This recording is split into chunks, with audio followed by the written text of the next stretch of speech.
விடுதலை புலிகளின் தலைவர் பிரபாகரனுடன் சீமான் இருப்பது போன்ற புகைப்படத்தை எடிட்டிங் செய்து உருவாக்கி கொடுத்ததே தாம்தான் என திரைப்பட இயக்குனர் சங்ககிரி ராஜ்குமார் என்பவர் தெரிவித்துள்ளார்.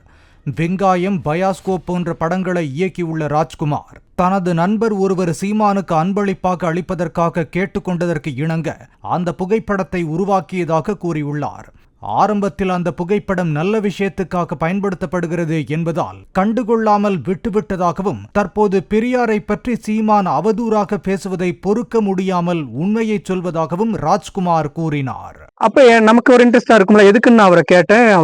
அவருக்கு நான் கிஃப்ட் பண்ண போறேன், அவர் வீட்டுல மாட்டி வைக்கிறது. அவர் ரொம்ப அவருக்கு பிரபாகரன்னா ரொம்ப பிடிக்கும் அப்படிங்கிற மாதிரி சொல்லி அது கிஃப்டா வேணும்னு சொல்லி கேட்டிருந்தாரு.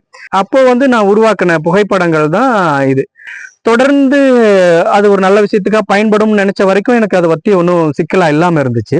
ஒரு கட்டத்துல இவர் அங்க போயிட்டு வந்தேன் பார்த்தேன் அப்படின்னு சொன்னதோட மட்டும் இல்லாம அவர் சொன்ன சில விஷயங்கள்லாம் ரொம்ப சிக்கலானதா இருந்தது. சரி, தொடர்ந்து என்னடா இது போயிட்டே இருக்கான்னு எனக்கும் அந்த ஒரு குற்ற உணர்ச்சியில் இருப்பேன். இதை பத்தி சொல்லிடணும் அப்படின்னு நினைப்பேன். சரி, அது சரியாயிடுவாரு, ஏதோ ஒரு விளம்பரத்துக்காக பேசுறாரு இப்படிலாம் நினைச்சுக்கிட்டே இருந்தா தொடர்ந்து ஈழத்து சமூக நீதியை தாண்டி தமிழகத்துல சமூக நீதிக்கு இருக்கிற அரணா இருக்கக்கூடிய பெரியாரையும் தலைவர் பிரபாகரனுக்கு என்ன வேலையை செய்தாரோ அதே வேலையை பெரியாருக்கும் செய்ய அவர் துணிஞ்சிட்டாரு. அப்படிங்கும் பொழுதுதான் சரி, இது முழுக்க இவர் மதவாதிகளுக்கும் ஜாதியவாதிகளுக்கும் பிற்போக்குவாதிகளுக்கும் இவர் களம் அமைச்சு கொடுக்குற வேலையை தான் இங்க செய்ய ஆரம்பிச்சுட்டாரு. இதுக்கு மேலே நம்ம அதை வெளியில சொல்லாம இருக்கிறதுல எந்தவித நியாயமும் இல்லை அப்படின்னு தான் நான் அதை முகநூல்ல பதிவிட்டேங்க.